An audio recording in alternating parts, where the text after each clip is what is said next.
सभी को नमस्कार। सभी स्टूडेंट एक बार क्लास में जुड़ जाइए। आज हमारी 21वीं क्लास है। सभी स्टूडेंट क्लास में जुड़ जाइए। सभी लोग एक बार कमेंट कीजिए जिससे मुझे पता चले क्लास में आप सब जुड़े हुए हैं। ठीक है, सभी स्टूडेंट एक बार कमेंट कीजिए।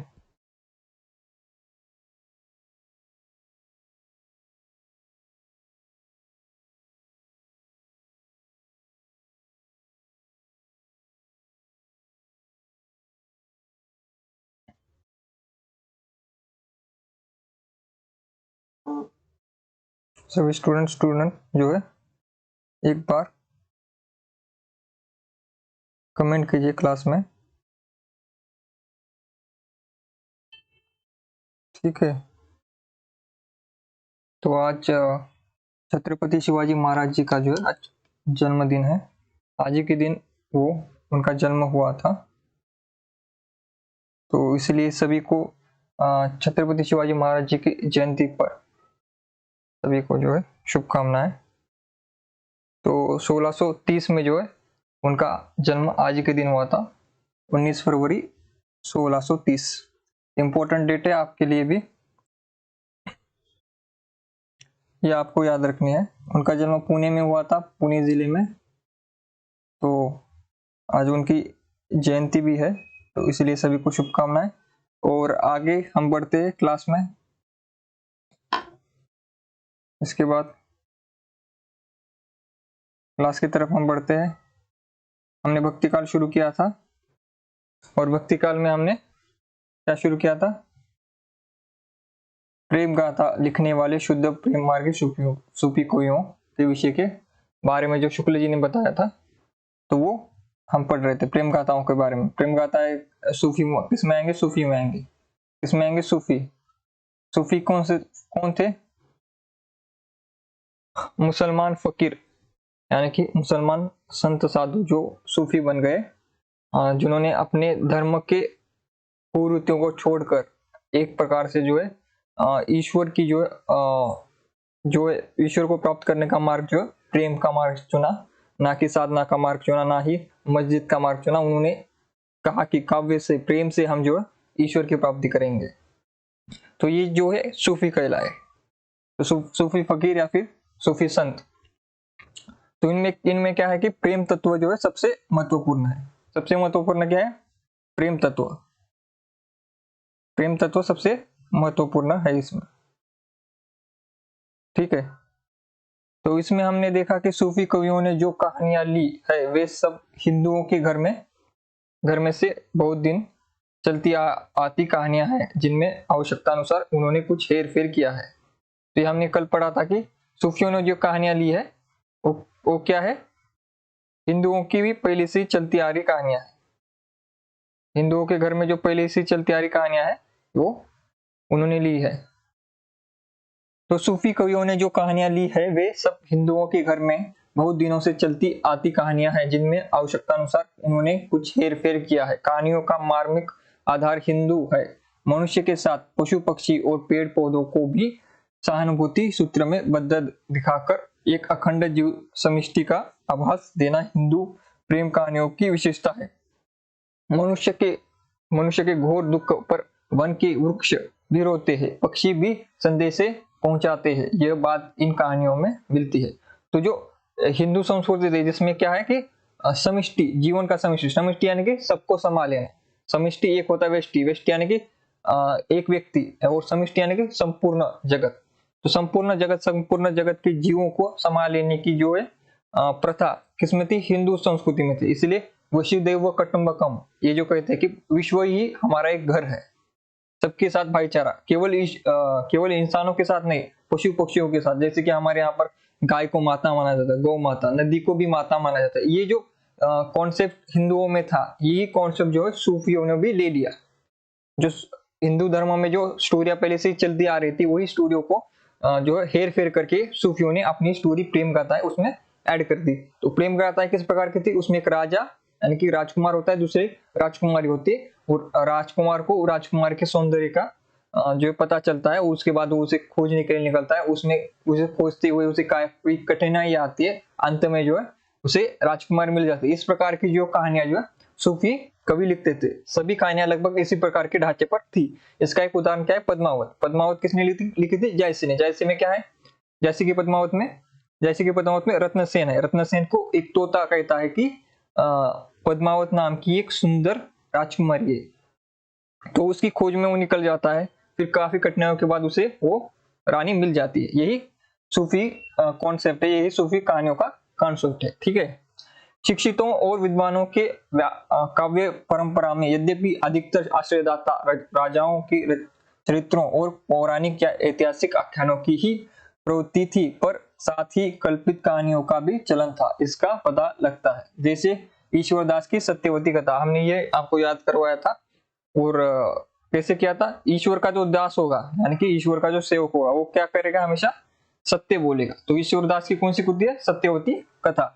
परीक्षा में आएगी, इसलिए आपको याद करना है।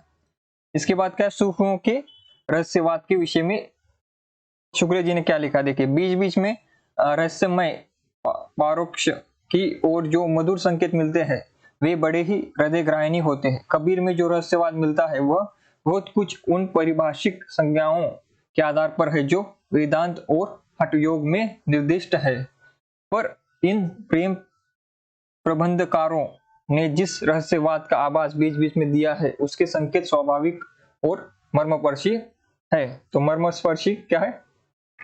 सूफियों के रहस्यवाद है। अपना भावनात्मक रहस्यवाद लेकर सूफी जब भारत आए, कहाँ है? सूफी भारत आए, क्योंकि सूफी जो है कॉन्सेप्ट और इस्लाम धर्म इंडिया का अपना धर्म नहीं है, वो बाहर से आया है। इसलिए सूफी जब भारत आए, इस वाक्य का प्रयोग शुक्ल जी ने किया है। उन्होंने केवल साधनात्मक रहस्यवाद योगियों, रसायनियों और तंत्रकों में मिला। फिर सरेश्वर दर्शन का उल्लेख सर्वदर्शन ग्रंथ संग्रह में है। जायसी आदि सूफी कवियों ने हठ योग व रसायन की कुछ बातों को भी अपनी कहानियों में स्थान दिया है, अर्थात उनके यहाँ भावनात्मक और साधनात्मक दोनों ही रहस्यवादों का निर्वहन है। तो सूफी में क्या है?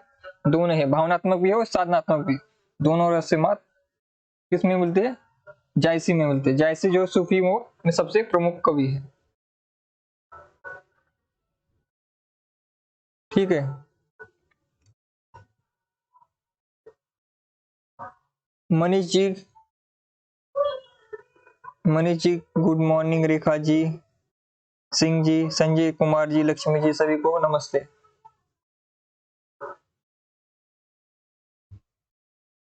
Singh ji good morning. सभी को जो है, सभी लोग एक बार जुड़ जाइए क्लास में। ठीक है, अभी आगे बढ़ते हम। आगे क्या है? आचार्य शुक्ल ने रहस्यवाद के दो भेद किए हैं। पहला क्या है? साधनात्मक रहस्यवाद, और दूसरा है भावनात्मक रहस्यवाद। तो ये आपको याद रखना है, साधनात्मक और भावनात्मक। पहला क्या है? साधनात्मक रहस्यवाद है, और दूसरा भावनात्मक रहस्यवाद है। ये रहस्यवाद के दो प्रकार है। सूफियों में रहस्यवाद दिखाई देता है, और साधनात्मक और भावात्मक किसमें मिलता है? जायसी के ग्रंथों में साधनात्मक रहस्यवाद भी है और भावनात्मक रहस्यवाद भी है। रहस्यवाद हमें आदिकाल में किसमें दिखता है? सिद्धों में। सिद्धों की संध्या भाषा के बारे में आपको एक बात बता दूं। जो संध्या भाषा है ये जो संध्या भाषा है जो हमें सिद्धों में दिख रही है, सिद्ध, तो ये संध्या भाषा कोई भाषा नहीं है, लैंग्वेज। जैसे हिंदी होती है, उर्दू होती है, तमिल, तेलुगु, मराठी, अंग्रेजी, उस प्रकार से ये कोई भाषा नहीं है। संध्या भाषा एक भाषा की शैली है, भाषा लिखने की शैली है। भाषा तो उसमें अपभ्रंश थी उसका समय में, लेकिन अपभ्रंश में जो आप कबीर में उलट भाषा देखते हो, उलट भाषा यानी कि प्रतीकों के प्रतीक, ऐसे प्रतीक लेना जो कि एक दूसरे से उल्टे हो। बताया ऐसा जा रहा है कि जो उसका उल्टा हो, ऐसे जो है भाषा में जब हम लिखते हैं उसे संध्या भाषा कहते हैं। यानी कि भाषा आपकी अपभ्रंश ही रहेंगी, लेकिन उसमें ऐसी उक्ति वैचित्र लाना है जिससे जो है चमत्कार उत्पन्न हो, उसे ही संध्या भाषा कहा जाता है। उसमें प्रतीकों का सहारा लिया जाता है। तो संध्या भाषा कोई अलग से भाषा नहीं है, ये भी आपको याद रखना है। ये एक भाषा लिखने की शैली है, स्टाइल है। या फिर ऐसे कहिए कि एक प्रकार के छंद, जैसे हम छंद लिखते हैं उस प्रकार से ही इसे समझिए आप। ठीक है।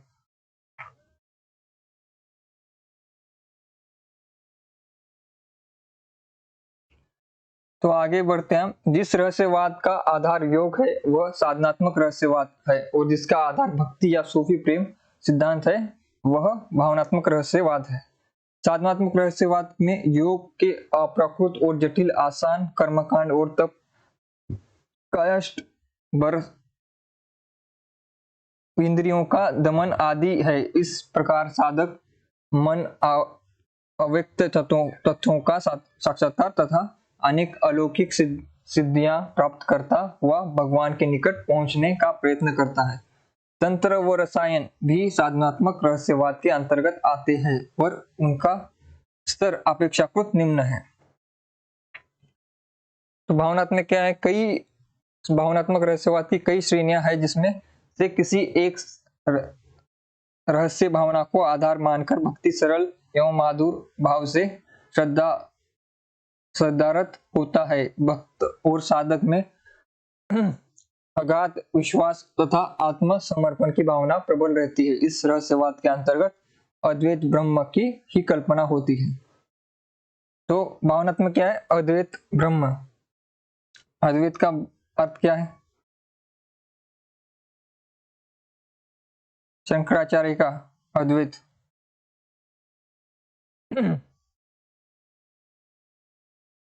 रसेश्वर दर्शन शैव दर्शन प्रमुख शाखा पशुपत के 6 उपभागों में से एक है।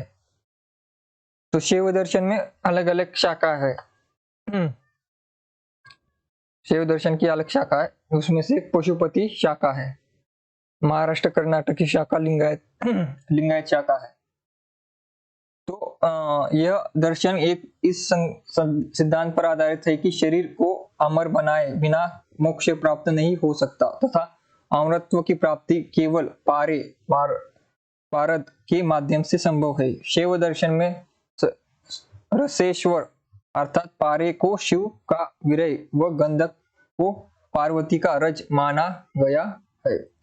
इनके सृजनात्मक मिलन से ही अमर शरीर की उत्पत्ति संभव है, यानी कि शिव और पार्वती के मिलन से शरीर की उत्पत्ति मानी गई है। यह अद्वैत दर्शन का पोषक है। संवत ही 10वीं शताब्दी में सोमानंद ने शिव दृष्टि ग्रंथ में इसकी विशद व्याख्या की। यह प्रमुख 6 दर्शनों में सम्मिलित नहीं है। जायसी के पद्मावत में रसेश्वर दर्शन भी मिलता है। तो जायसी में क्या मिलता है हमें, शैव दर्शन का रसेश्वर दर्शन भी मिलता है।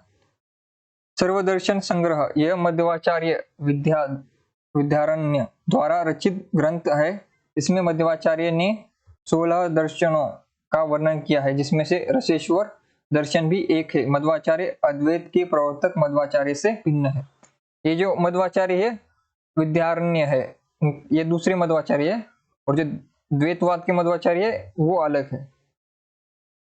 ठीक है।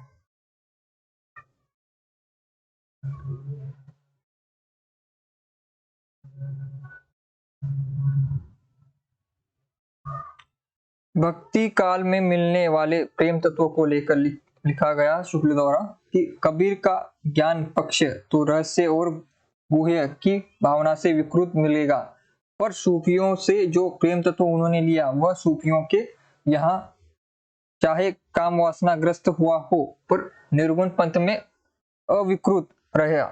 तो क्या है, क्या कह रहे कि कबीर ने जो सूफियों से प्रेम तत्व लिया, सूफियों में जो प्रेम तत्व था उसमें काम वासना का स्थान था, लेकिन जब यही प्रेम तत्व कबीर ने लिया निर्गुण पंथ में तो उसमें काम वासना का कोई स्थान नहीं था, तो अविकृत था, यानी कि अच्छा था, इसमें विकृति नहीं थी। यह निसंदेह प्रशंसा की बात है। तो कबीर की प्रशंसा करते हुए शुक्ल जी कहते हैं कि ये प्रशंसा की बात है कि जब कबीर ने प्रेम तत्व लिया तब उसने प्रेम तत्व में कबीर ने कभी वासना का स्थान नहीं रखा। तो ये अच्छी बात है। कबीर के बारे में शुक्ल जी कहते हैं वैष्णवों की कृष्ण भक्ति शाखा ने केवल प्रेम लक्षणा भक्ति ली, फल यह हुआ कि उनसे अश्लील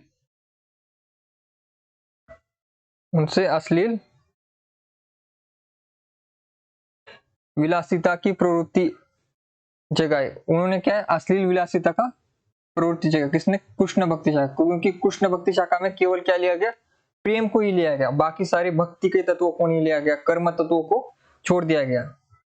तो भक्ति, कर्म और ज्ञान, इन सभी को विद्यमान अगर हम काव्य में करेंगे तो ये अच्छा धर्म प्रसार का जो है काव्य बन सकता है, अच्छा काव्य बन सकता है, श्रेष्ठ काव्य बन सकता है। लेकिन कृष्ण काव्य में केवल क्या लिया गया? प्रेम तत्व लिया गया, बाकी के तत्वों को छोड़ दिया गया, इसलिए उसमें अश्लील विलासिता की प्रवृत्ति जगाई गई। राम भक्ति शाखा में भक्ति सर्वांग पूर्ण रही। तो राम भक्ति शाखा जो है इसमें सारे रहे, इसमें क्या है? भक्ति रही, ज्ञान रहा और कर्म भी रहा। क्योंकि खुद राम जी का जो जीवन जो है कर्मठ रहा, तो उनके जीवन चरित्र को लिखते समय आपको कर्म लाना ही होगा, क्योंकि उनके जीवन में उन्होंने बहुत से कर्म किए हैं। तो इसी कारण से उसमें कर्म भी है, भक्ति आपको जब आप उनकी भक्ति में के लिए खुद हनुमान जी है, हनुमान जी जैसी भक्ति जो है पूरे विश्व में किसी भी ग्रंथ में नहीं लिखी गई।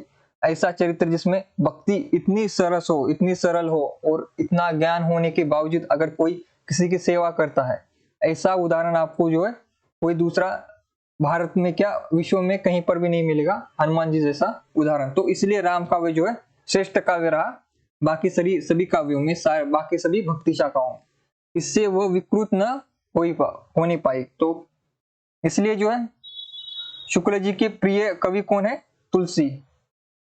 तुलसी उनके प्रिय कवि है, उनके आदर्श है और उनकी आलोचना के जो है आधार ग्रंथ, उनका आधार ग्रंथ ही रामचरितमानस है, तुलसीदास का जीवन काव्य और उनका जो है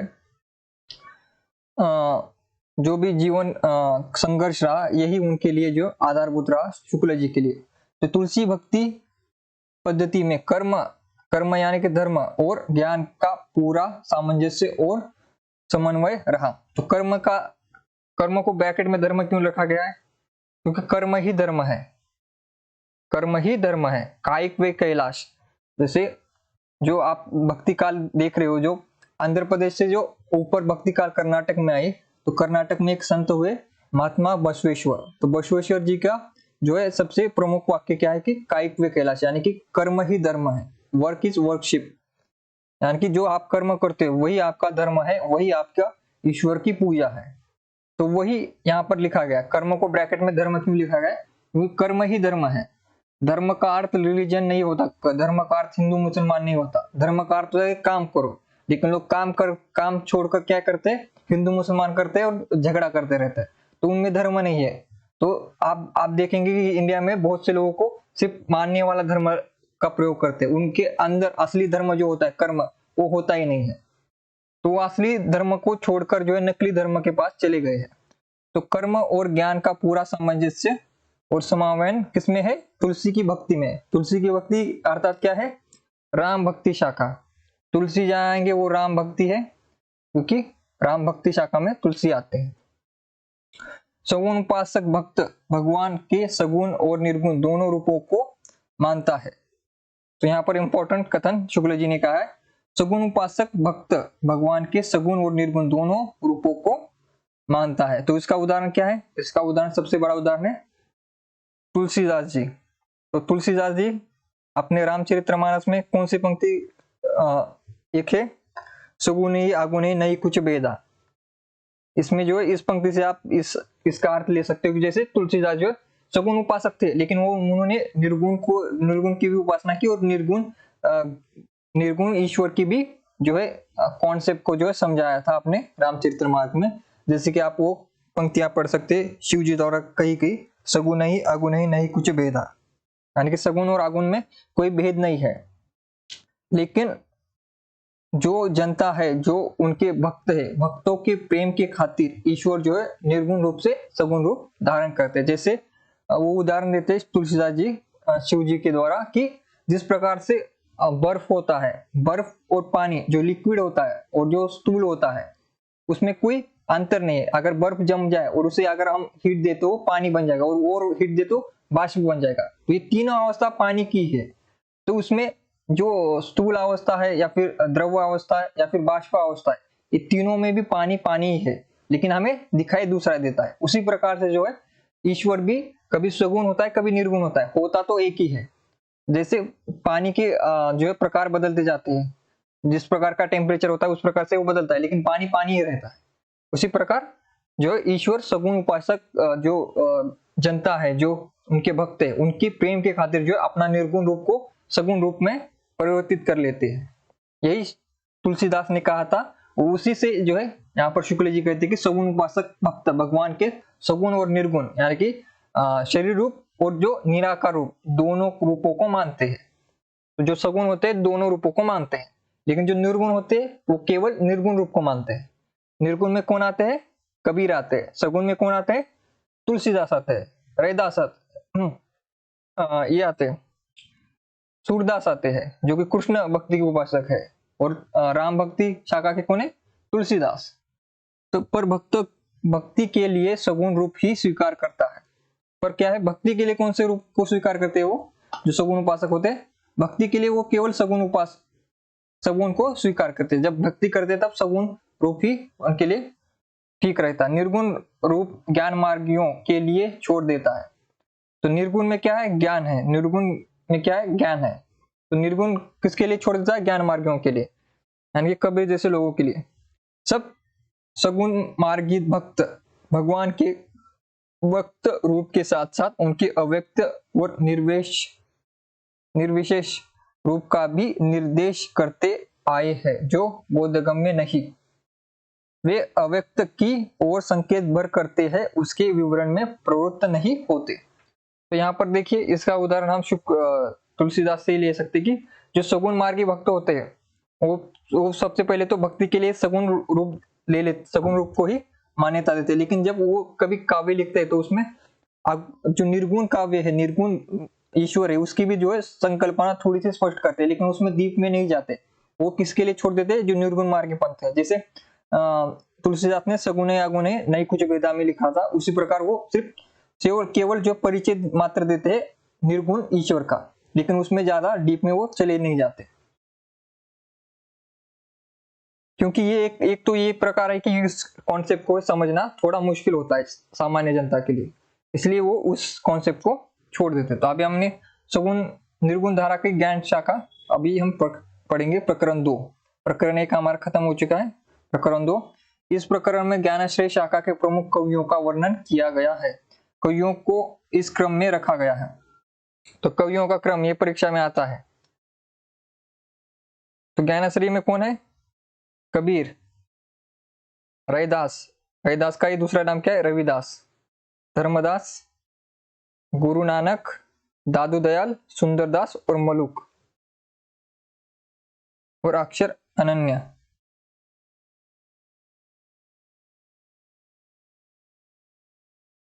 तो इस प्रकार से उन्होंने क्रम रखा है। शुक्ल जी ने एक बात स्पष्ट की है, निर्गुण पंथ के संतों के संबंध में यह अच्छी तरह समझ रखना चाहिए कि उनमें कोई दार्शनिक व्यवस्था दिखाने का प्रयत्न व्यर्थ है। उन पर द्वैत, अद्वैत, विशिष्टाद्वैत आदि का आरोप करके वर्गीकरण करना दार्शनिक पद्धति की अभिज्ञता प्रकट करेगा। उनमें जो थोड़ा बहुत भेद दिखाई पड़ेगा वह उन अवयवों की न्यूनता या अधिकता के कारण जिनका मेल करके निर्गुण पंथ चला है। तो निर्गुण पंथ को जो है यहाँ पर शुक्ल जी कहना चाहते हैं कि इसमें इनको वर्गीकरण नहीं कर सकते हम, द्वैत, कोई द्वैत है, कोई अद्वैत है, या फिर कोई विशिष्टाद्वैत से है, क्योंकि इनमें ये सारा था ही नहीं। क्योंकि इसमें ज्यादातर जो संत थे वो जो है पढ़े लिखे नहीं थे, जैसे कबीर खुद पढ़े लिखे नहीं थे, तो उनके पास इतना दार्शनिक जो है अनुभव नहीं था। उनका जो दर्शन था वो जीवन दर्शन था, यानी कि जीवन से जो समझा उन्होंने, जो अपने जीवन में भुगता उन्होंने, जो उनके अनुभव रहे, उन्हीं अनुभव को उन्होंने जो वाणी दी। तो उनके पास कोई ऐसे ग्रंथ तो थे नहीं जो कि पढ़ कर जो है वो पंडित बन जाते। तो वो इसलिए इनमें जो है निर्गुणों में कोई हम ऐसे जो है वर्गीकरण नहीं कर सकते। सबसे पहले कौन आते हैं? कबीर। और निर्गुण में सबसे बड़े कौन है? कबीर है। और कबीर को निर्गुण के ज्ञानाश्रय मार्ग का प्रवर्तक किसने माना है? शुक्ल जी ने। लेकिन रास्ता किसने खोला है? रास्ता शुक्ल जी। रास्ता किसने खोला कहते हैं? नामदेव ने। नामदेव ने क्या है? इसका रास्ता खोला है नामदेव ने। लेकिन प्रवर्तक कौन हुए? कबीर प्रवर्तक है। ये दोनों का नाम आपको याद रखना है। जब रास्ता खोलने की बात आती है, पहला पहला कदम रखने की बात आती है, तो पहला कदम नामदेव ने ही रखा, लेकिन प्रवर्तक बने कबीर। रामानुज की शिष्य परंपरा में होते हुए भी रामानंद जी भक्ति का एक अलग उदार मार्ग निकाल रहे थे, जिसमें जाति पाति का भेद और खान पान का आचार दूर कर दिया गया था। तो रामानुज की शिष्य परंपरा में जो है कबीर आते हैं। कबीर रामानुज को क्या समझते? अपना गुरु। इनके साथ बहुत सी दंत कथा है कि जैसे वो रामानुज के जो है शिष्य बनना चाहते थे, लेकिन रामानुज इनको शिष्य नहीं बनाना चाहते थे। एक बार वो घाट के पास जो है सीढ़ियों पर जो है लेट गए कबीर, और रामानुज का जो उन पर पैर पड़ गया, तो उन्होंने राम राम जो है शब्द कहा, क्योंकि किसी को पैर लग जाता है तो राम राम शब्द कहते हैं। तो उन्होंने कहा, तो उसी को उन्होंने गुरु मंत्र मानकर जो है राम शब्द का प्रयोग करना शुरू किया। एक दंत कथा है, इसमें सच्चाई कितनी है इसके बारे में संदेह रहता है। तो ये दंत कथा भी जुड़ी हुई है रामानुज और कबीर के बारे में। तो इतनी ये कथा हमें मिलती है रामानुज और कबीर के संबंध में। तो लेकिन रामानुज की जो शिष्य परंपरा थी, देखिए रामानुज से पहले जो रामानंद थे, रामानुज से पहले जो रामानुज के बाद जो रामानंद थे, रामानंद जो कि कबीर के पास, रामानुज नहीं आए थे, रामानंद आए थे। सॉरी, आपको रामानंद नहीं, रामानुज तो पहले के थे। रामानंद जो है कबीर के ये हो गए गुरु है रामानंद। रामानुज जो थे अद्वैत वाले थे। इनकी शिष्य परंपरा में जो आए, जो कि जाति पाति और खाने का जो है आचरण से वो दूर थे, यानी कि जो पहले से चली आ रही परंपरा थी, हिंदू परंपरा, जो कि रामानुज के जो सारे शिष्य हुए जो हिंदू हुए, लेकिन कबीर के बाद जो है वो कॉन्सेप्ट थोड़ा बदल गया। कबीर और फिर चौथे जो वर्ण से भी जो है रामानुज के जो शिष्य परंपरा में जो है लोग आने लगे, तो उसमें आचरण का खान पान का जो है बदलाव आपको दिखाई देता है। अंततः इसमें कोई संदेह नहीं कि कबीर को राम नाम रामानंद जी से ही प्राप्त हुआ। रामानंद कौन थे? इनके गुरु। रामानंद जो है कबीर के गुरु थे, लेकिन रामानंद के गुरु कौन है? रामानुज। तो रामानुज से रामानंद, रामानंद से कबीर, और कबीर से ऐसे बाद में जो चलती जाती है तुलसीदास की परंपरा चलती है। पर आगे चलकर कबीर के राम रामानंद के राम से भिन्न हो गए। तो रामानंद के राम कौन थे? जो राम लक्ष्मण सीता जी जो हम मानते हैं वो राम है, लेकिन जो कबीर के राम है वो निर्गुण निराकार है, वो शरीर रूप में है ही नहीं। वो जिनका भाई लक्ष्मण, जिनका भाई भरत है, वो वाले राम जो है कबीर के है नहीं। उनके राम जो है चारों तरफ है, यानी कि उनके राम निर्गुण है, उनका कोई आकार नहीं, उन्होंने कभी जन्म नहीं लिया, उनका कभी मृत्यु भी नहीं होगी। आदिनाथ जिनका है वो वाले राम जो है कबीर के है, निर्गुण निराकार। कबीर ने दूर दूर तक देशाटन किया, हठ योगियों तथा सूफी मुसलमान फकीरों को का भी सत्संग किया। अंततः उनकी प्रवृत्ति निर्गुण उपासना की ओर दृढ़ हुई। तो कबीर ने क्या देशाटन किया? देशाटन किया तो देशाटन में उनको क्या मिलेंगे? तो पूरब में जाएंगे तो उनको मिलेंगे सिद्ध, पश्चिम में जाएंगे तो उनको मिलेंगे नाथ, और फिर सूफी मुसलमान, क्योंकि वो मुसलमान थे इसलिए मुसलमानों का भी उन पर प्रभाव पड़ा। तो इन सभी को लेकर उन्होंने हठ योग और सूफी योग को मिलाकर जो है अपना अलग से पंथ शुरू किया निर्गुण का। जो ब्रह्म हिंदुओं की विचार पद्धति में ज्ञान मार्ग का एक निरूपण था, उसी को कबीर ने सूफियों के ढर्रे पर उपासक का ही विषय नहीं, प्रेम का भी विषय बनाया, और उसकी प्राप्ति के लिए हठ योगियों की साधना का समर्थन किया। उन्होंने भारतीय ब्रह्मवाद के साथ सूफियों के भावनात्मक रहस्यवाद, हठ योगियों के साधनात्मक रहस्यवाद और वैष्णवों के अहिंसावाद तथा प्रपत्तिवाद का मेल करके अपना पंथ खड़ा किया। तो ये सबसे इंपॉर्टेंट कथन है, और ये पूछा जाता है कि किससे क्या है, कबीर ने क्या क्या लिया। तो भारतीय ब्रह्मवाद के साथ साथ सूफियों के भावनात्मक रहस्यवाद को, तो रहस्यवाद किससे लिया? सूफियों से। भावनात्मक रहस्यवाद किससे लिया? और साधनात्मक रहस्यवाद किससे लिया? हठ योगियों से। तो पूछा जाएगा परीक्षा में कि साधनात्मक रहस्यवाद किससे लिया कबीर ने? तो हठ योगियों से। और भावनात्मक किससे लिया? सूफियों से। और भारतीय ब्रह्मवाद के साथ सूफियों दोनों से जो है भावनात्मक रहस्यवाद लिया। और वैष्णव से क्या लिया? अहिंसावाद और प्रपत्तिवाद। अहिंसा किससे लिए? वैष्णवों से लिए। और इन सबको मिक्स करके क्या किया? अपना पंथ खड़ा किया। तो देखिए कबीर में क्या है, उस समय जितने भी पंथ चल रहे थे, पंथ और धर्म, हिंदू धर्म और बाकी जो पंथ चले थे, सभी को जो है मिक्स करके जो है कबीर ने अपना पंथ चला दिया। यद्यपि कबीर की बानी निर्गुण बानी कहलाती है, पर उपासना चित्र में ब्रह्म निर्गुण नहीं बना रह सकता।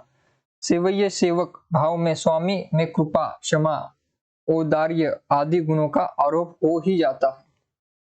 तो कितना भी कि ये निर्गुण जो है उनकी निर्गुण की क्या है उपासना करना मुश्किल होता है, क्योंकि निर्गुण का अगर आकार ये नहीं तो हम कैसे क्या बताएं, कितना बताएं निर्गुण के बारे में, क्योंकि उनका आकार नहीं है, रंग नहीं है, रूप नहीं है, तो उनकी स्तुति कैसे करें। जैसे अगर सगुण रूप में कोई होगा, जैसे कृष्ण जी की स्तुति की जाती है उनके बालपन की, उनका रंग कैसा था, वो कितने सुंदर थे, वो कितने नटखट थे, वो कैसे माखन चोरी करते थे, इस प्रकार से जो हम सगुण रूप में उनका वर्णन कर सकते हैं। लेकिन निर्गुण का तो आकार नहीं, शरीर नहीं, तो किस प्रकार से उनका वर्णन किया जाए, किस प्रकार से जो कहानियां बनाई जाए, किस प्रकार से जो काव्य बनाए जाए, तो उसके लिए मुश्किल आ जाती है। तो थोड़ा बहुत जो सगुण रूप आ ही जाता है कबीर में भी। जैसे मेरे मायके से चुनरी आई, इस प्रकार से कैसे आ सकते हैं। अगर ईश्वर अगर निर्गुण है या फिर ईश्वर के पास जाना है तो कैसे जाओगे। अगर ईश्वर निर्गुण है, सब जगह विद्यमान है, तो कैसे जाओगे, किसके पास जाओगे। तो इस प्रकार से जो है निर्गुण को थोड़ा सा सगुण रूप भी देना ही पड़ता है अंत में, अगर उसे काव्य में डालना है तो कबीर के यहाँ निरुपाधि ब्रह्म निर्गुण, सोपाधि ईश्वर सगुण व सर्ववाद का निरूपण मिलता है। तो सगुण और निर्गुण का रूप कबीर में भी मिलता है। कबीर में ज्ञान मार्ग की जहां तक बातें हैं वे सब हिंदू शास्त्रों की है, जिनका संचय उन्होंने रामानंद जी के उपदेशों से किया। तो कबीर का ज्ञान मार्ग कहां से है, इस पर जो हिंदू शास्त्रों का प्रभाव पड़ा है। और किससे लिया, रामानंद जो कि उनके गुरु थे। ठीक है, सभी को समझ आ रहा है कबीर के बारे में। कबीर के बारे में आपको ये याद रखना है, कबीर क्या थे, निर्गुण थे। और कबीर ने किस निर्गुण में ज्ञान आश्रय शाखा के प्रमुख प्रवर्तक कौन है, कबीर। लेकिन रास्ता किसने खोला, नामदेव ने। तो ये इतनी बातें आपको याद रखनी है। तो कबीर पर किस किस का प्रभाव है, कबीर पर जो है सूफियों का प्रभाव है, कबीर पर जो हठ योगियों का प्रभाव है, सब कबीर पर हिंदू धर्म का प्रभाव है। कबीर के गुरु रामानंद थे, जो कि रामानुज शाखा के, जो रामानुज की शिष्य परंपरा में आते रामानंद, और रामानंद की शिष्य परंपरा में कबीर, और उसके बाद यही परंपरा आगे चलती है तुलसीदास। तो माया जीव ब्रह्म तत्वमसी, आठ मिथुन, अष्टम मिथुन, त्रिकुटी, छह रिपु आदि इत्यादि शब्दों का परिचय उन्होंने अध्ययन द्वारा नहीं सत्संग द्वारा ही हुआ। तो क्या है, एक तो कबीर अनपढ़ थे, यानी कि उन्होंने कभी कलम नहीं, मोसो कलम ना छुई, ऐसे कहते, यानी कि उन्होंने कभी कलम नहीं छुई थी, वो पढ़े लिखे नहीं थे। लेकिन इनके पास ये ग्रंथों का ज्ञान कैसे आया, सत्संग से। सत्संग से कैसे, जब सत्संग में जब बड़े गुरु उनके बोलते थे तो वहां से उन्होंने सुन सुनकर जो ज्ञान अपना लिया। ऐसा ही ज्ञान आपको जो अकबर में मिलता है। अकबर जो राजा हुए थे, अकबर जो थे वो भी पढ़े लिखे नहीं थे, लेकिन उनके पास काफी नॉलेज था। कैसे कि उस समय के सारे पंडित विद्वान लोगों को उन्होंने अपने दरबार में रखा था, और सभी को क्या कहते थे कि मुझे सुनाओ, मुझे बताओ क्या होता है नॉलेज। तो हर रोज वो जो सभी लोग उनको सुनाते थे। इसके कारण अकबर के पास इतना नॉलेज हुआ, इतना दिमाग हुआ कि उसने सबसे बड़ी सत्ता जो भारत में स्थापित की। तो जब तक अकबर का शासन था तो उसका शासन किसी ने हिलाया नहीं। क्यों, क्योंकि उनके पास नॉलेज था अकबर के पास। उसी प्रकार का नॉलेज कबीर के पास भी था। तो पढ़ा लिखा होना इंपॉर्टेंट नहीं है, इंपॉर्टेंट है कि आपके पास नॉलेज है। आपको पढ़ना लिखना नहीं आता, लेकिन आपको सुनना तो आता है ना, तो सुनकर आपने नॉलेज ग्रहण करना चाहिए।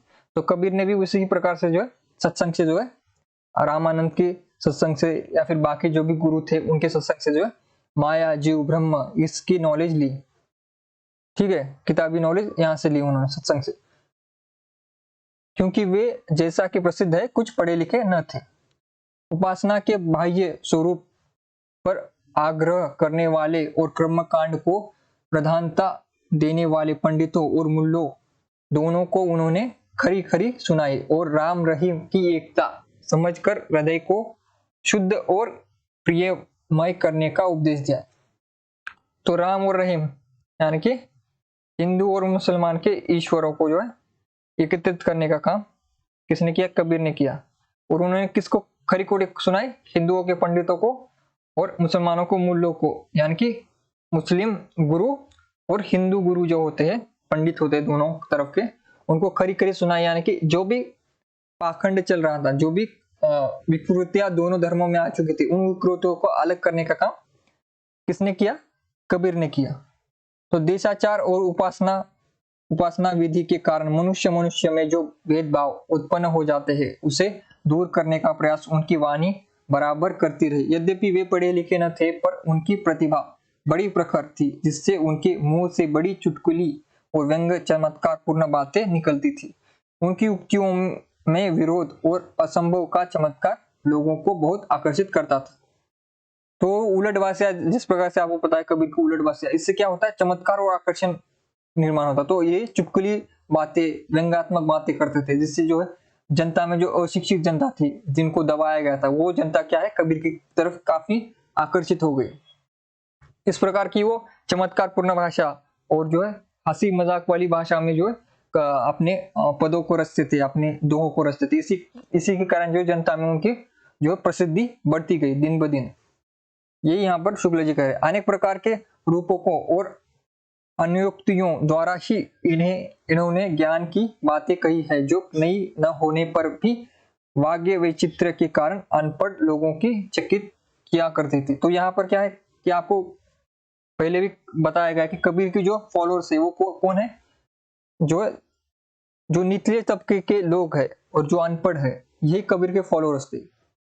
और इस प्रकार से जो इनमें जो है नॉलेज की कमी थी, और जो पहली सी बातें है जो पढ़े लिखे लोगों में और जो पंडित के लोगों में जो पहले से चलती आ रही थी, उसको जो उन्होंने अपनी भाषा में, लोकल लैंग्वेज में चमत्कारपूर्ण शब्दों की, व्यंग्यात्मक पूर्ण शब्दों से जो है प्रस्तुत किया, जिससे जो अनपढ़ जनता में जो है इनकी पॉपुलैरिटी बढ़ती गई। तो यही काम जो है कबीर ने किया। इसके बाद अनूठी अनुयुक्तियों द्वारा ईश्वर प्रेम की व्यंजना सूफियों में बहुत प्रचलित थी। जिस प्रकार कुछ वैष्णवों में माधुर्य भाव से उपासना प्रचलित हुई थी, उसी प्रकार सूफियों में भी ब्रह्म को सर्वव्यापी प्रियतम या माशुक मानकर हृदय से उद्गार प्रदर्शित करने की प्रथा थी। इसको कबीरदास ने ग्रहण किया। तो कबीरदास ने इसको भी ग्रहण किया है, प्रेम को। तो वो अपने आप को क्या समझते हैं? स्त्री, और ईश्वर को पुरुष। और इनके मिलन की जो है काफी पद जो है कबीर ने लिखे हैं। कबीर अपने श्रोताओं पर यह अच्छी तरह भाषित करना चाहते थे कि हमने ब्रह्म का साक्षात्कार कर लिया है। ब्रह्म का यानी कि अंतिम सत्य। ब्रह्म का अर्थ क्या होता है? अंतिम सत्य। वो जो है किसने कर लिया है? कबीर ने। तो यानी कि कबीर एक आवाज दिलाना चाहते थे कि मुझे सब पता है, मुझे ब्रह्म का ज्ञान है, मैंने ब्रह्म को देखा है, मैंने इस नश्वर जीवन का अंतिम सत्य जान लिया है। अंतिम सत्य जानना ब्रह्म है, ईश्वर को जानना ब्रह्म है। ईश्वर यानी कि कोई एक इंसान रूपी कोई आदमी कहीं पर स्वर्ग नरक में या फिर किसी पर्वत पहाड़ या फिर किसी दूसरे ग्रह पर नहीं बैठा, वो वाला ब्रह्म नहीं जिसके यहाँ पर जाकर आपके जैसे किसी प्लेन से जाकर आप उसको मिलकर आएंगे, इस प्रकार नहीं। ब्रह्म यानी कि ज्ञान, अंतिम ज्ञान प्राप्त करना ही ब्रह्म है। तो ये निर्गुण में आता है। जब आप ईश्वर को जानना शुरू करते हो, सबसे पहले आप सगुण ईश्वर को जानते हो, लेकिन धीरे धीरे जब आप उसमें और गहराई में जाते हो तो आपको पता चलता है कि ईश्वर निराकार है और ईश्वर को आप किसी साकार रूप में नहीं मिल सकते। और ये जो आपके पास नॉलेज जब आ जाता है तो आप जो ब्रह्म साक्षात्कार आपका हो जाता है। तो ये कबीर ने अपने श्रोताओं पर यही अच्छी तरह भाषित करना चाहते थे कि हमें ब्रह्म का साक्षात्कार कर लिया है। इसी से वे प्रभाव डालने के लिए बड़ी लंबी चौड़ी गौरवान्वितियां भी कभी कभी कहते थे। भाषा बहुत परिष्कृत और परिमार्जित न होने पर भी कबीर की उक्तियों में कहीं कहीं विलक्षण प्रभाव और चमत्कार है। प्रतिभा उनमें बड़ी प्रखर थी, इसमें संदेह नहीं। तो ये शुक्ल जी का कथन आता है, इस पर सब लोग कंफ्यूज हो जाते हैं। ये शुक्ल का है और शुक्ल की यहाँ पर शुक्ल ने यहाँ पर कबीर का जो है काफी बड़ी प्रशंसा जो है यहाँ इस वाक्य में उन्होंने की है। तो भाषा उनकी परिष्कृत और परिमार्जित क्यों नहीं थी? क्योंकि उनमें सदुकड़ी भाषा थी, पंचमेल खिचड़ी उनकी भाषा थी, यानी कि हर भाषा को मिक्स करके वो बोलते थे, इसलिए परिष्कृत व परिमार्जित नहीं थी। परिष्कृत व परिमार्जित कब होगी भाषा? जब आप एक ही भाषा का प्रयोग करोगे और शुद्ध भाषा का प्रयोग करोगे, मानक भाषा का प्रयोग करोगे तो परिष्कृत व परिमार्जित होगी। लेकिन कबीर की भाषा में क्या है? सारी भाषाओं के मिश्रण थे। उन्होंने देशाटन बहुत किया, सारी जगहों पर गए, वहां से वो अपनी सब जगहों की भाषा उन्होंने अपने काव्य में रख ली, अपनी बोली में रखने। तो इसमें क्या हुआ? उनकी पंचमेल खिचड़ी भाषा होगी, इसीलिए उनकी परिष्कृत परिमार्जित भाषा नहीं है। न होने पर भी उनमें क्या है? उक्ति में कहीं कहीं विलक्षण प्रभाव और चमत्कार है। इतना होने के बावजूद, एक खिचड़ी वाली भाषा होने के बावजूद उनके जो पद है, दोहे इतने चमत्कारपूर्ण है, इतने आकर्षित लगते हैं, इतनी सच्चाई भरे लगते हैं कि लोग उसकी तरफ आकर्षित हो जाते हैं। तब भी आकर्षित होते थे, आज भी जो है, आज भी लोग जो कबीर के दोहों की तरफ आकर्षित हो जाते हैं। वही बात शुक्ल जी यहाँ पर कह रहे हैं। इसलिए अंत में क्या कहते हैं कि प्रतिभा उनमें बड़ी प्रखर थी, इसमें संदेह नहीं, क्योंकि इतना सब कुछ करना जो है नॉर्मल इंसान के लिए मुश्किल होगा। तो प्रतिभा तो उनमें थी ही, किसमें? कबीर में। तो प्रतिभा थी इसलिए वो पॉपुलर भी हुए। बिना प्रतिभा के कोई प्रसिद्ध नहीं होता, कुछ तरह कुछ क्वालिटी तो उनमें होती है, कुछ ना कुछ मेहनत उन्हें करनी ही पड़ती है। तो यही बात कबीर के लिए शुक्ल कहते कि प्रतिभा उन्हें बड़ी प्रखर थी, इसमें संदेह नहीं। ठीक है, तो प्रकरण 1 में क्या है? इसमें कोई संदेह नहीं कि कबीर ने ठीक मौके पर जनता के उस बड़े भाग को संभाला जो नाथपंथियों के प्रभाव से प्रेम भाव और भक्ति रस से शून्य और पड़ता जा रहा था। उनके द्वारा यह बहुत ही आवश्यक कार्य हुआ। किसके द्वारा? कबीर के द्वारा आवश्यक क्या कार्य हुआ? जो नाथ पंथ की तरफ जो लोग बढ़ते जा रहे थे, उनको रोकने का काम किसने किया? कबीर ने किया। क्योंकि वो क्या है? प्रेम भाव और भक्ति रस से जो है उस शून्य पड़ते जा रही थी जनता, नाथपंथियों के मार्ग पर चलकर। क्योंकि नाथपंथी और ये सिद्ध क्या है कि उन्होंने कर्म को गड्ढे से निकाला नहीं, एक तरफ धकेल दिया।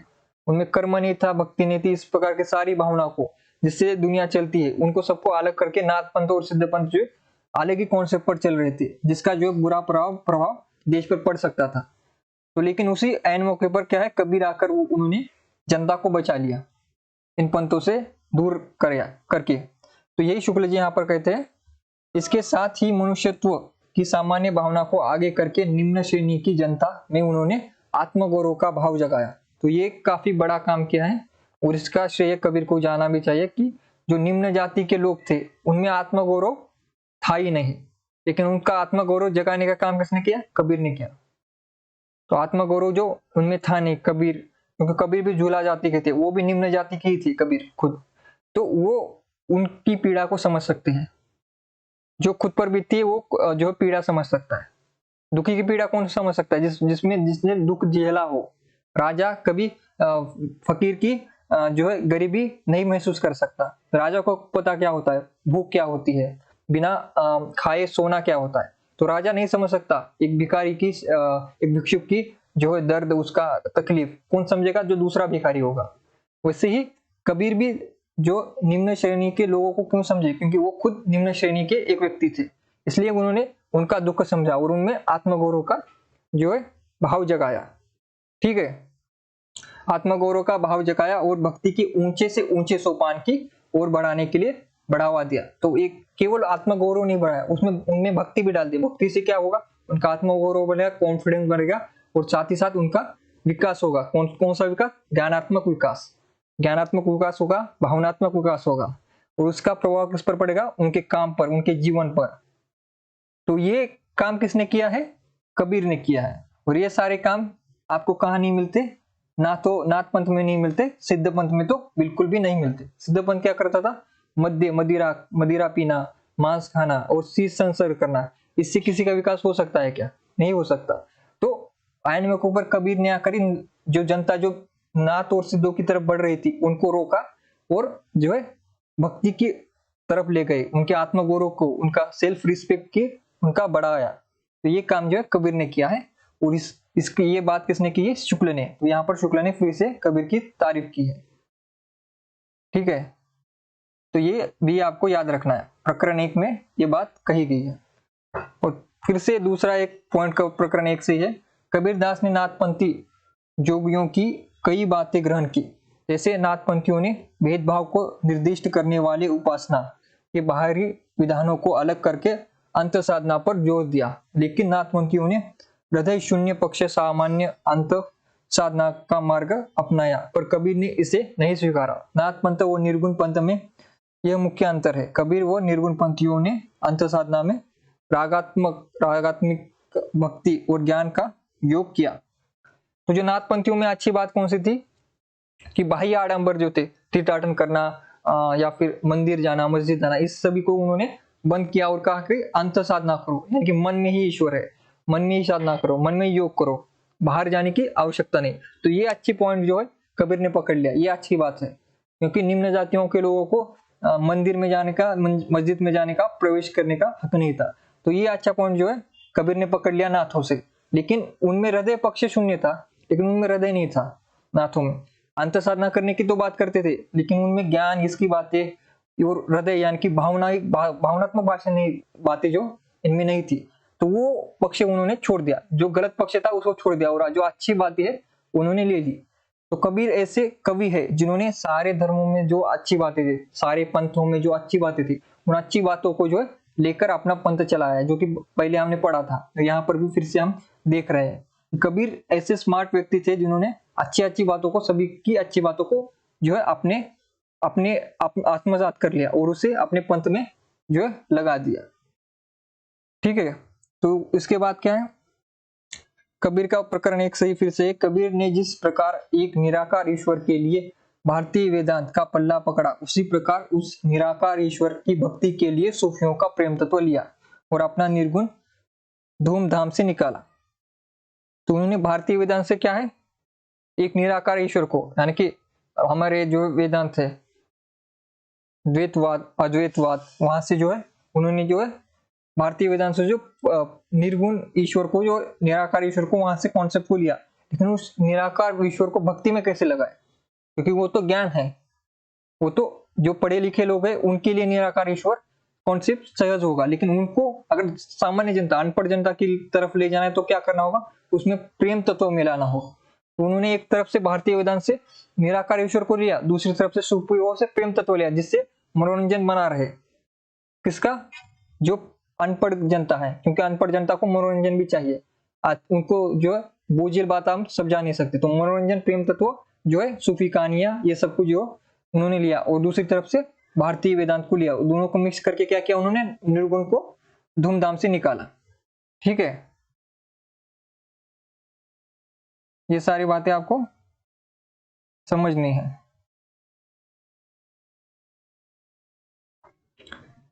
तो प्रकरण एक से ही इसके आगे है।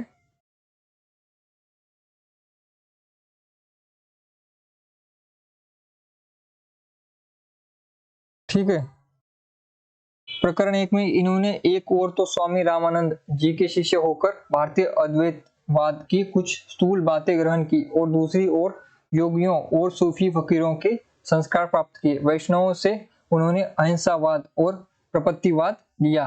इसी से उनके तथा निर्गुणवाद वाले दूसरे संतों के वचनों में कहीं भारतीय अद्वैत की झलक मिलती है, कहीं तो कहीं योगियों की नाड़ी चक्र की, कहीं सूफी के प्रेम तत्व की, कहीं पैगंबरी कट्टर खुदावाद की और कहीं अहिंसावाद की। तो यहाँ पर फिर से ये बात है कि जो कबीर थे, कबीर ने जो भारतीय जनमानस में जो भी सारे धर्म पंथ चल रहे थे उन सभी से जो अच्छी बातें ली। तो उन्होंने एक और तो वो स्वामी रामानंद के क्या थे, शिष्य होकर। पहला तो क्या है, वो गुरु कौन थे, रामानंद। उनसे क्या है, भारतीय अद्वैतवाद। जो रामानंद साउथ के थे, जो कि नॉर्थ आ गए थे, दक्षिण भारत से उत्तर भारत आ गए थे रामानंद। तो उनसे क्या लिया उन्होंने, भारतीय अद्वैतवाद लिया कि कुछ स्थूल बातें ग्रहण की। दूसरी ओर उन्होंने क्या किया, योगियों और सूफी फकीरों से संस्कार प्राप्त किया। उनकी योगियों से भी, फकीरों से भी और वैष्णवों से क्या किया उन्होंने, अहिंसा और प्रकृतिवाद को लिया है। और इससे उन्होंने निर्गुणवाद को शुरू किया और यही निर्गुणवाद जो बाकी संतों में भी दिखाई देता है। तात्विकता से न तो हम इन्हें पूरे अद्वैतवादी कह सकते हैं और न एकेश्वरवादी। दोनों का मिला जुला भाव इनकी वाणी में मिलता है। इनका लक्ष्य एक ऐसी सामान्य भक्ति पद्धति का प्रचार था जिसमें हिंदू और मुसलमान दोनों योग से योग दे सके और भेदभाव का कुछ परिहार हो। तो इनका जो कॉन्सेप्ट था वो कॉन्सेप्ट क्या था कबीर का? सेक्युलर का। सेक्युलर का कॉन्सेप्ट में क्या आता है कि जितने भी जाति धर्म पंथ है सभी का कुछ ना कुछ ले लो और सभी, जिससे क्या होगा, सभी धर्म के लोग आकर्षित हो जाए और सभी लोग मिलजुल कर रहे। तो यही कॉन्सेप्ट कबीर का है कि सभी जो भी धर्म है पंथ है उन सभी से अच्छी बातें लेना, जिससे उन पंथ के लोग भी कबीर पंथ में आ जाए और एक मिलकर जुलकर रहे। राम और रहीम की बात कबीर कहते हैं। उन्होंने राम और रहीम दोनों को मिलाकर क्या किया, हिंदू और मुसलमान को अपने पंथ में एकत्रित कर दिया। तो ये कॉन्सेप्ट कबीर का था। प्रकरण 3 में कबीर के बारे में कहा जाता है, कबीर ने अपनी झाड़ फटकार के द्वारा हिंदुओं और मुसलमानों के कट्टरपन को दूर करने का जो प्रयास किया वह अधिकतर चिढ़ाने वाला सिद्ध हुआ। तो यहाँ पर देखिए शुक्ल जी आलोचना करते हैं किसकी? कबीर की। तो ये पॉइंट जरा इंपॉर्टेंट है। चिढ़ाने वाला क्या है? कबीर का। हृदय को स्पर्श करने वाला नहीं। मनुष्य के बीच जो रागात्मक संबंध है वह उसके द्वारा व्यक्त न हुआ। अपने नित्य के जीवन में जिस हृदय भास का अनुभव मनुष्य कभी कभी किया करता है उसकी अभिव्यंजना उससे नहीं हुई। तो कबीर ने क्या हुआ, जो मुसलमान और हिंदुओं में जो कट्टरपन था या फिर मुसलमान और हिंदुओं में जो कुप्रथा थी उनको उन्होंने चिढ़ाने वाला यानी कि उनका विरोध तो किया लेकिन उसका उपाय नहीं बताया। तो आप जैसे कबीर के दोहे पढ़ोगे तो वहां पर जो है उन पर प्रहार तो किया गया लेकिन उस प्रहार के बाद हमें क्या करना है, जनता को क्या करना है, जनता कैसे एकत्रित रह सकती है, उस कुप्रतियों को कैसे निकाल कर अच्छी प्रथाएं उसमें डाल सकती है, इसके बारे में कबीर ने नहीं कहा। कबीर का काम ज्यादातर चिढ़ाने वाला रहा, चिढ़ाने वाला सिद्ध रहा। ये किसका कथन है? ये शुक्ल जी का कथन है। तो शुक्ल जी कहते हैं कि उन्होंने हिंदू मुसलमानों के कुरीतियों पर प्रहार तो किया लेकिन क्या किया, सिर्फ चिढ़ाया उनको, लेकिन कोई उपाय नहीं बताया। ये शुक्ल जी का कहना है। तो यहाँ पर कबीर खत्म होते हैं हमारे, और इसके बाद रविदास या फिर रविदास।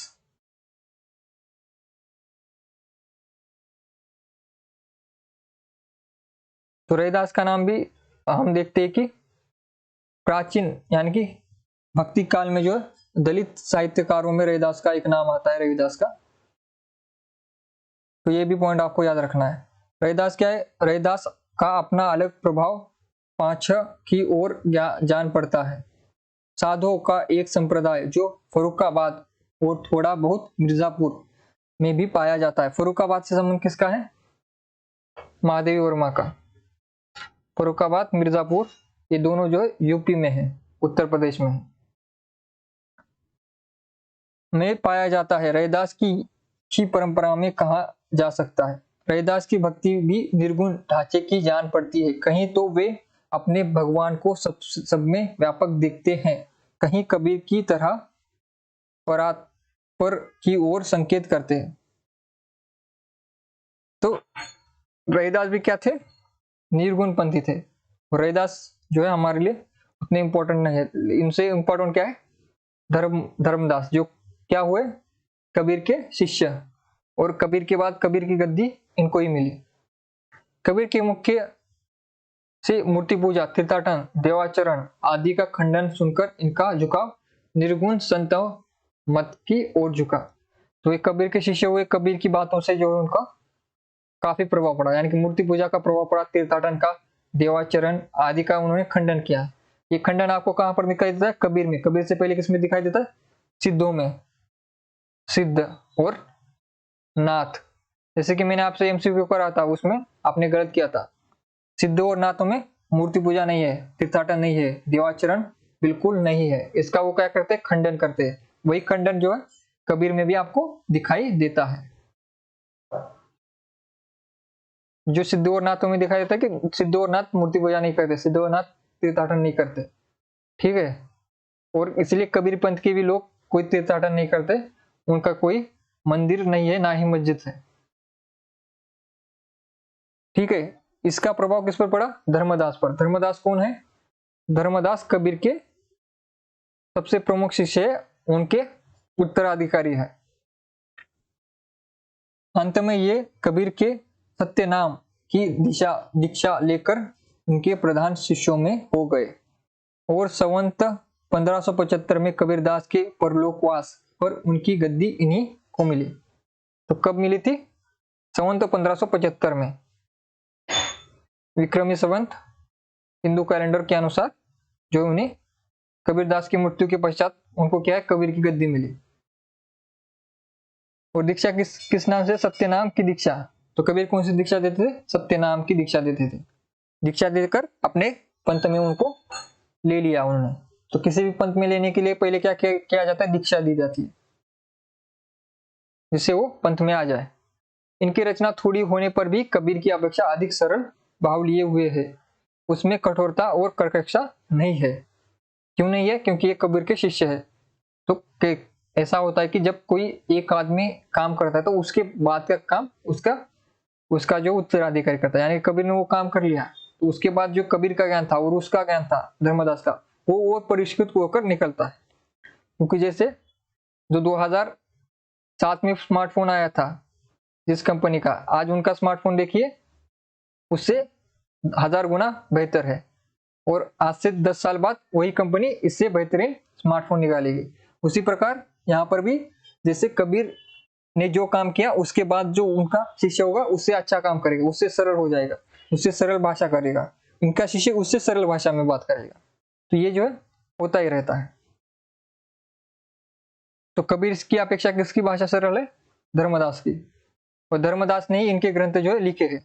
कबीर की जो वाणियां उनका संकलन भी धर्मदास ने ही किया है।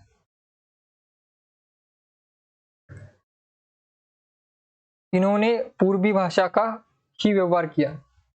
किसका व्यवहार किया? पूर्वी भाषा। पूर्वी भाषा में आदिकाल में किसकी दिखती है? विद्यापति की। पूर्वी भाषा का ही व्यवहार किया है। इनकी अनुक्तियों के व्यंजक चित्र अधिक मार्मिक है क्योंकि इन्होंने खंडन मंडन किसे विशेष प्रयोजन न रख प्रेम तत्व को ही लेकर अपनी वाणी का प्रसार किया है। तो जिस प्रकार का खंडन मंडन कबीर में दिखाई देता है उसका खंडन मंडन उनके शिष्य में नहीं दिखाई देता। शिष्य में क्या है? प्रेम तत्व ही है। तो खंडन मंडन तो कबीर ने कर दिया जितना करना था, अभी क्या करना है? प्रेम का प्रसार करना है। किसे? धर्मदास को। तो धर्मदास के बाद कौन आए? धर्मदास के बाद गुरु नानक है। गुरु नानक जो कि सिखों के प्रथम गुरु है, जिन्होंने सिख धर्म का जो है शुरुआत की। उन पर नानक पर जो कबीर का प्रभाव है। कबीर का किस पर प्रभाव है? नानक पर प्रभाव है। कबीर का तुलसीदास पर प्रभाव है। ये दो बातें आपको याद रखनी है, ठीक है। तो हम गुरु नानक को भी पढ़ लेते हैं, ठीक है। गुरु नानक आरंभ से ही भक्त थे। अंततः उनका ऐसे मत की ओर आकर्षित होना स्वाभाविक था जिसकी उपासना का स्वरूप हिंदुओं और मुसलमानों दोनों को समान रूप से ग्राह्य हो। उन्होंने घर बार छोड़ बहुत दूर दूर के देशों में भ्रमण किया जिससे उपासना का सामान्य स्वरूप स्थिर करने में उन्हें बड़ी सहायता मिली। अंत में कबीरदास की निर्गुण उपासना का प्रचार उन्होंने पंजाब में आरंभ किया और वे सिख संप्रदाय के आदि गुरु हुए। तो कबीरदास का जो निर्गुण पंथ था इससे जो उन्होंने ज्ञान ग्रहण किया और इससे कहां पर प्रचार किया? पंजाब में। इसलिए आज आप देखते हैं पंजाब में सिखों की संख्या सबसे ज्यादा है। सिखों का गढ़ पंजाब है। और सिख धर्म की शुरुआत किसने की है? सिख संप्रदाय के गुरु है, आदि गुरु, प्रथम गुरु।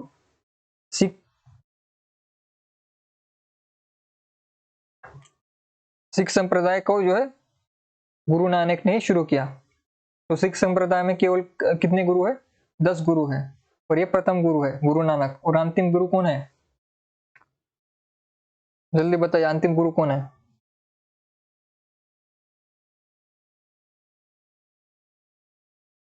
सिखों के अंतिम गुरु का नाम जल्दी लोग कमेंट कीजिए।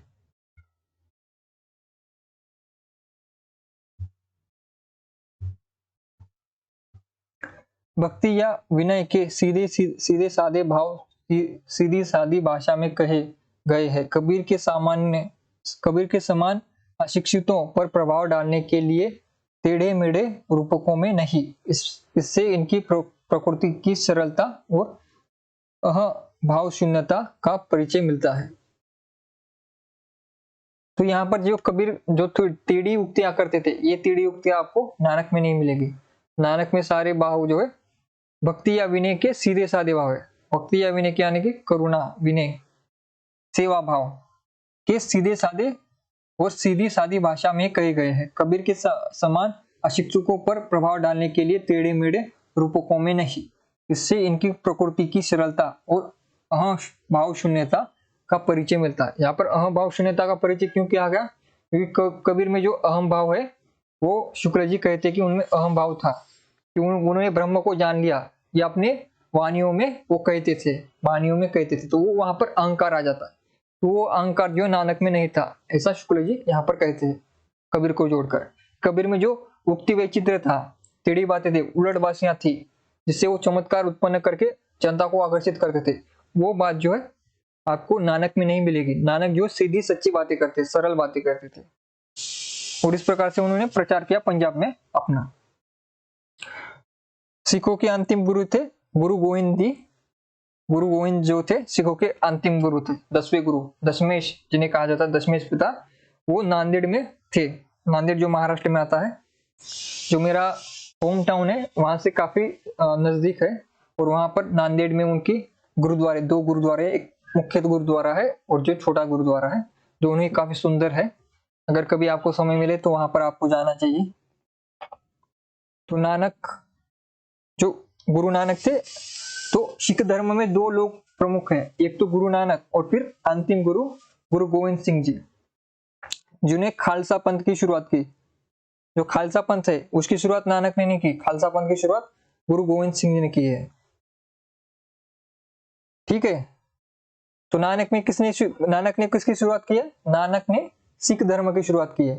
लेकिन गुरु गोविंद सिंह, जो कि इनके ही परंपरा में 10वें गुरु हुए, उन्होंने खालसा पंथ की शुरुआत की है। खालसा पंथ जो कि एक प्रकार से क्षत्रिय पंथ था, जो कि लड़ाई करता था। उस समय जो बाहरी आक्रमण हम पर हो रहे थे, बाहर के जो लोग आकर हम पर कब्जा कर रहे थे, उनके खिलाफ जो विद्रोही भाव, जो कि यहाँ पर आज जैसे छत्रपति शिवाजी महाराज की जयंती, उसी प्रकार जैसे छत्रपति शिवाजी महाराज ने कार्य किया था, वही कार्य जो गुरु गोविंद सिंह ने भी पंजाब में किया था। तो उन्होंने खालसा पंथ की शुरुआत की, और खालसा में जो है फतेह सिंह या फिर बंदा सिंह, ये जो लोग थे, बंदा सिंह जैसे, जिन्होंने जो है जो मलेच्छ लोग थे, उनको जो है हटाने का, उनका अन्याय मिटाने का काम जो है खालसा पंथ ने किया था। तो ये काम किसने किया? गुरु गोविंद सिंह, 10वें गुरु, दशमेश गुरु। और उनकी मृत्यु के पश्चात जो जब उनको उन पर हमला हुआ था और उनकी मृत्यु होने वाले थे, उन्होंने ग्रंथ लिखा, गुरु ग्रंथ साहिब। तो ये भी ग्रंथ किसने लिखा है? गुरु गोविंद सिंह ने लिखा है गुरु ग्रंथ साहिब। और उसको ही जो उन्होंने आदेश दिया कि इसे ही गुरु मानना है, ग्रंथ को। तो उनके बाद कोई गुरु नहीं हुआ, 10वें गुरु के बाद सिखों में कोई गुरु नहीं है। उनका गुरु उनकी किताब है। कौन सी किताब का नाम क्या है? गुरु ग्रंथ साहिब। तो गुरु ग्रंथ साहिब जो है उन्होंने नांदेड़ में ही लिखा था, और वहां पर ही उनकी मृत्यु हुई है। तो वहां पर ही उनका जो है ये भी है दोनों। तो वहां पर उन्होंने शुरुआत की थी, खालसा पंथ की भी शुरुआत की थी उन्होंने, और साथ ही साथ वो अंतिम गुरु थे। और उनके बाद जो है गुरु परंपरा खत्म हुई सिखों में, और उन्होंने गुरु ग्रंथ साहिब की रचना भी की। एक कुछ बेसिक बातें जो आपको याद होनी चाहिए। ठीक है, तो नानक ने प्रचार कहां पर किया? पंजाब में किया। नानक पर किसका प्रभाव है? कबीरदास का। कबीरदास का और किस पर प्रभाव है? कबीरदास का तुलसीदास पर भी प्रभाव है। तो ये हम यहाँ पर पढ़ा, कल से हम दादू दयाल को पढ़ेंगे। तो नानक किस में आते हैं? निर्गुण में आते हैं, याद रखिए आप। हम निर्गुण पढ़ रहे हैं, तो निर्गुण में नानक आते हैं। नानक से पहले हमने कैसे पढ़ा? धर्मदास। कौन है धर्मदास? कबीर के शिष्य है और उनके उत्तराधिकारी है। और उससे पहले हमने किसे पढ़ा? रविदास को, रविदास को। और इससे पहले हमने किसे पढ़ा? कबीर, जो कि निर्गुण में ज्ञानाश्रय के प्रमुख कवि है, जिन्होंने ज्ञानाश्रय का प्रवर्तक माना जाता है। ठीक है, तो उन्होंने क्या किया है? हठ योग को लिया है, और हमारे हिंदू धर्म के वेदांतों की लिया है, और साथ ही सिद्धों का प्रभाव उन पर रहा। तो सभी का प्रभाव, और मुस्लिम प्रभाव भी उन्होंने ग्रहण किया। तो सभी का, हिंदू, मुस्लिम और योगियों का और नाथों सिद्धों का जो है सारा प्रभाव ग्रहण करके जो कबीर ने अपना पंथ चलाया, जिसमें उन्होंने निराकार ईश्वर की आराधना की है। ठीक है, ये सारी बेसिक जानकारी आपके लिए आज थी। तो आज की क्लास हम यहीं पर समाप्त करते हैं। अगर किसी को कोई प्रश्न हो तो वो पूछ सकता है। ठीक है, तो आज की क्लास यहीं पर समाप्त करते हैं। सभी का धन्यवाद।